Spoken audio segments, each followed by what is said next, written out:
Dans un petit village africain vivait Roger, un jeune homme de 21 ans.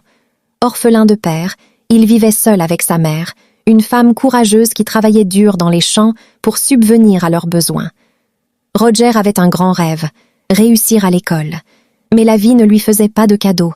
Il échoua une fois, puis 2, puis 3, jusqu'à 4 fois en classe de terminale D. Chaque échec brisait un peu plus son cœur. Un jour, assis dans sa petite chambre, les yeux remplis de tristesse, il regarda ses cahiers et dit doucement « Ça ne sert plus à rien ». Fatigué, découragé, il alla voir sa mère et lui annonça qu'il voulait arrêter l'école et partir en ville pour se chercher. Sa mère, épuisée par le travail mais forte dans l'âme, le regarda avec douceur. Elle posa sa main sur son épaule et lui dit simplement de ne jamais abandonner, que le temps de Dieu finit toujours par arriver. Ces mots restèrent dans le cœur de Roger. Le lendemain, en voyant sa mère travailler sous le soleil, il ressentit quelque chose de fort, une prise de conscience. Il comprit qu'il ne pouvait pas abandonner maintenant. Alors il décida de se battre. Les jours passaient, les nuits devenaient courtes.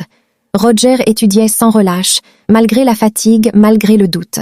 Sa mère était toujours là, en silence, pour le soutenir. Puis un jour, le résultat arriva. Les mains tremblantes, Roger ouvrit la feuille, et ses yeux s'illuminèrent. Il avait réussi. Il courut vers sa mère, rempli de joie. C'était la première fois depuis longtemps qu'on voyait un si grand sourire sur son visage.